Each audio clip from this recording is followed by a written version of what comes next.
नमस्ते, म गणेश बहाचार्य। आज नागरिकता विधेयकको बारेमा म केही कुराहरू राख्न गइरहेको छु। वास्तव भनौँ भने 2047 सालपछि यतातिर नेपाली जनताहरू नागरिकता पाउनुबाट वञ्चित भएका छन्।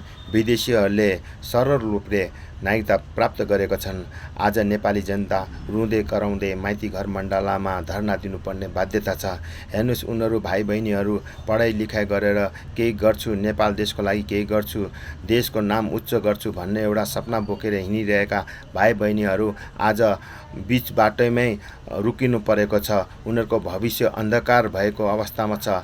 कस्तो कानुन छ, नेपाली भएर पनि नेपाली नागरिकता नपाउनु र विदेशीहरू जनताहरूले नेपालको नागरिकता सोझै पाउनु, यो कस्तो अपराध काम भएको अवस्था छ। तर नेपाली जनताहरू चुप लागेर बस्नुपर्ने बाध्यता छ। आज हाम्रो सरकार कहाँ छ? न्याय कहाँ छ?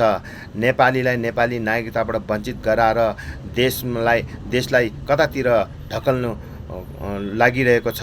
आज देशको भूभागहरू मिच्दाखेरि नेपाल सरकार चुप लागेर बस्नु, एक शब्द पनि नबोल्नु, यो कत्तिको लाजपूर्ण कुरा हो। त्यही पनि यिनीहरू नेताहरूलाई के को लाज? विदेशीको इसाराबाट नि चल्ने यी भ्रष्टाचारी नेताहरू आफ्नो देशमा जे भए पनि यिनीहरूलाई केही मतलब छैन।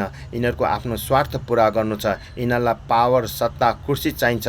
आज हेर्नुहोस्, हाम्रो देशमा धेरै पार्टीहरू छन्। आज नेताहरू बनेका छन्, मन्त्री प्रधानमन्त्री बनेका छन्। आज यिनीहरूले देशको लागि के गर्यो? आज जाबो सरकारी कर्मचारीलाई पनि तलब दिनुलाई पनि पैसा छैन। आज नेपाली जनताहरूले नै विदेश गएर रेमिटेन्स पठाएर देश चलिरहेको अवस्थामा छ। आज यी भ्रष्टाचारी नेताहरू, सरकारमा बसिरहेका नेताहरूको औकात हेर्नुहोस्, आज कुन अवस्थामा गिरेको छ। आज विदेश भ्रमणमा जाँदाखेरि बरु चपरासीको इज्जत हुन्छ, तर हाम्रो देशका प्रधानमन्त्री र मन्त्रीको कुनै इज्जत हुँदैन।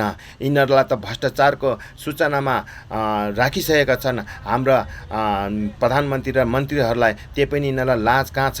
यिनीहरूको त लाज पचाएर खाने आदत भइसकेका छन्। आज नेपाली जनतालाई बेरोजगार बनाएर भएका उद्योग कल कारखानाहरूलाई बेचेर आज किसान दाजुभाइहरूको उत्पादनलाई बन्द गराएर आज किसान दाजुभाइकोलाई विदेश पठाउनु बाध्यता बनाएको छ। यो नेताहरूको कारणले गर्दाखेरि आज देशमा हाहाकार भएको छ। आज देशमा औषधि उपचार छैन, शिक्षाको गुणस्तर छैन, आज रोजगार छैन।